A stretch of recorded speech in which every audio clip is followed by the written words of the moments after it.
चलें स्टोइक, आपने कुछ बातें कोई खतरनाक किस्म की लेके आए हैं मुझे लगता है। 423 सफ़े से लेके जी, 431 सफ़े तक है। तो ये पहले पहला थोड़ा-सा 400 हाँ।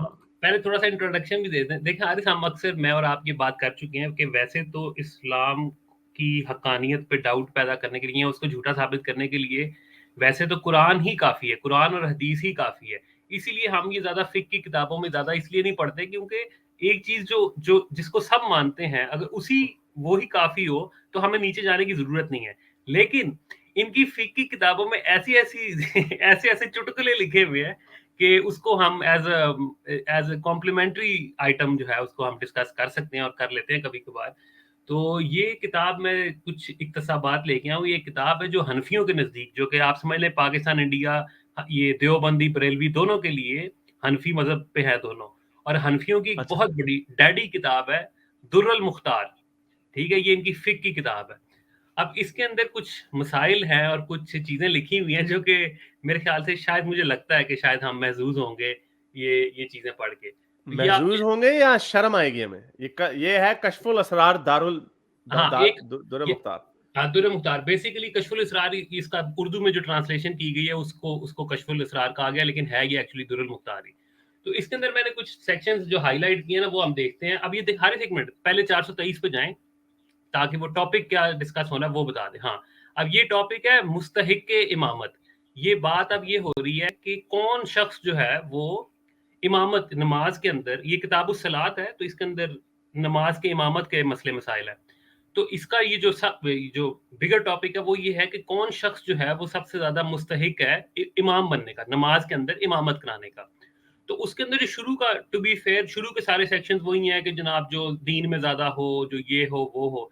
लेकिन बाद में आके कुछ ऐसी चीज़ें आ जाती हैं जो कि अनबिलीवेबल है। तो ये शुरू का पार्ट वो है, किसी को शौक हो तो पढ़ ले, लेकिन जो हमारे लिए इंटरेस्टिंग पार्ट है वो अगले पेज पे है, तो आप उस पे जाएँ। लेकिन लेकिन उससे पहले मैं ये बताऊँ कि ये इसके ऊपर हमने वीडियो बनाई थी अंग्रेज़ी चैनल में भी, उर्दू चैनल में, कि फर्स्ट फीमेल इमाम।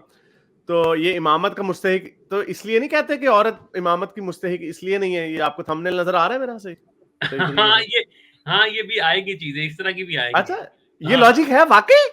ये तो मैंने अपने दिमाग से लॉजिक बनाई थी। हारिस, ये सिर्फ़ औरतों के लिए नहीं, ये खूबसूरत लड़के के लिए भी लॉजिक है। अच्छा, यानी आपकी तरह का कोई पप्पू सा बच्चा भी नहीं जा नमाज़ पढ़ा सकता। वो भी इमामत ना कराए। अच्छा, अच्छा, ये तो खतरनाक दिखाएँगे बातें उसको। करवाने लगे। अच्छा चलें फिर ये है। अच्छा अगले पेज पे जाएँ। अगले पेज पे जाएँ। अब इसके अंदर देखें हारिस, हमने भी सुना, आपने भी सुना होगा कि ये कहते हैं जी कि इस्लाम के अंदर किसी अरबी को अजमी पर कोई फ़ौक़ियत हासिल नहीं है जनाब, सिर्फ़ जो फ़ौक़ियत है वो ईमान या तक़वे की बेस के ऊपर है, बाकी कोई काला, गोरा, ये वो इस तरह की चीज़ें नहीं हैं। अब ये देखें, हुँ। अगर ये बात वाक़ई ट्रू हो, तो ये देखें कि ये इमामत के जो मुस्तहिक़ हैं, उनके अंदर किस तरह की चीज़ें, किस तरह बेसिकली क्राइटेरिया बयान हो रहे हैं यहाँ पे। तो ये आप पढ़ दें या मैं पढ़ दूँ? आप पढ़ें सर। ओके, तो चलें इसके अंदर शुरू के अंदर तो उन्होंने वो क्राइटेरियाज़ बयान कर दिए, दीनी-शीनी ये वो। उसके बाद इधर लिखते हैं, यानी कि जब सारी वो चीज़ें मैच होती जाएँ, तो ये जो मैंने हाइलाइट किया हुआ है, वो कहते हैं, फिर वो मुस्तहिक़ इमामत है, जो माल-ओ-दौलत में बड़ा हुआ हो। यानी कि जिसके पास माल-दौलत ज़्यादा हो, अमीर हो। अच्छा जी। और जायज़ दौलत रखता हो, हराम माल वाला फ़ासिक होता है, इस लिहाज़ा वो काबिल तरजीह नहीं है। फिर उसके बाद अगला क्राइटेरिया है, फिर जो अपने मर्तबे में बड़ा हुआ हो, यानी कि लोगों के दिलों में उसकी बड़ी जगह हो, etcetera, etcetera. Okay, fair enough. फिर वो जिसके कपड़े साफ-सुथरे हों, अच्छा चलिए ये भी ठीक है।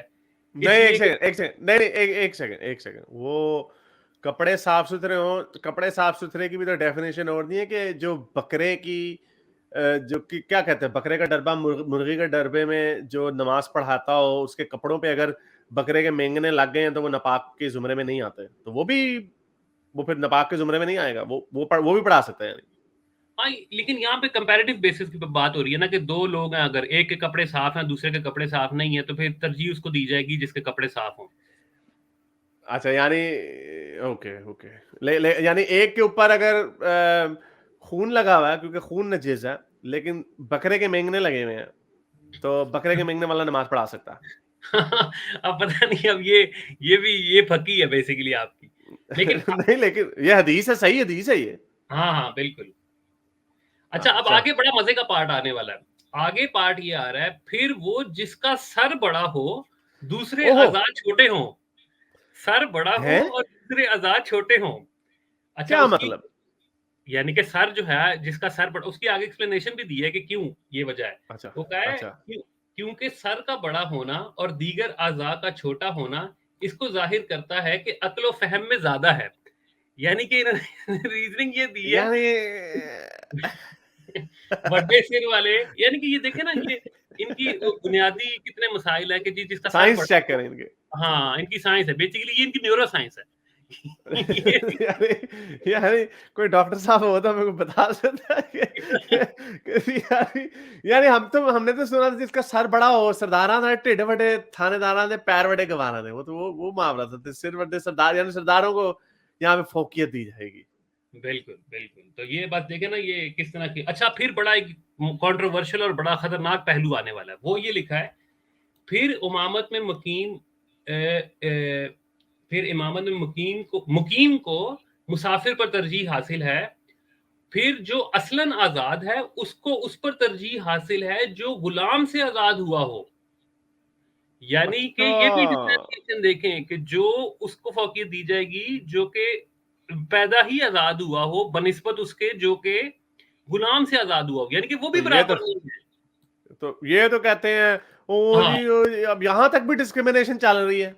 बिल्कुल, कि आज़ाद हो भी गया फिर भी वो बराबर नहीं हो सकता कि वो उसमें तरजीह दी जाएगी जो कि असलन आज़ाद हो, यानी कि पैदाइशी आज़ाद हो। तो मैं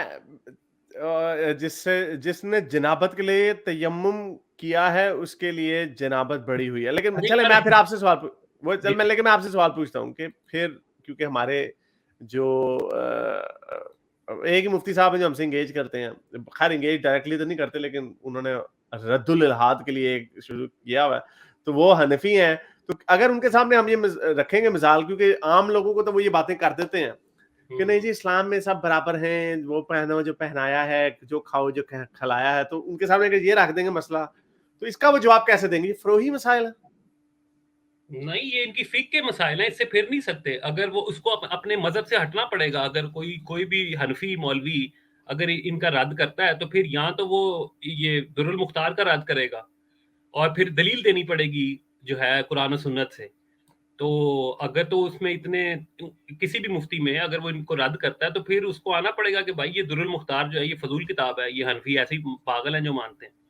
तो यानी ये सवाल आपने हमारे डॉक्टर मुफ्ती यासर वाइजी साहब के सामने रख दिया है कि ये जी। इसका जवाब दें कि ये मुफ्ती साहब क्या अगर इस्लाम में गुलाम और आज़ाद सब बराबर हैं, गुलामों के भी बड़े हकूक हैं, तो मुझे ये बताएं कि एक पैदा आज़ाद और एक गुलामी से आज़ाद हुआ हुआ, उसमें ये डिस्क्रिमिनेशन क्यों हो रही है? क्या आप बिल इसको गलत समझते हैं? बिल्कुल, बिल्कुल। चलें, ये सवाल बनता है। अगल सवाल तो बनता है मेरे ख्याल से। आज मेरे इस नेक काम को जारी रखने के लिए मुझे पेपैल या पेट्रियन पे ज़रूर सपोर्ट कीजिए ताकि मैं अपना पैगाम ज़्यादा से ज़्यादा लोगों तक पहुंचा सकूं।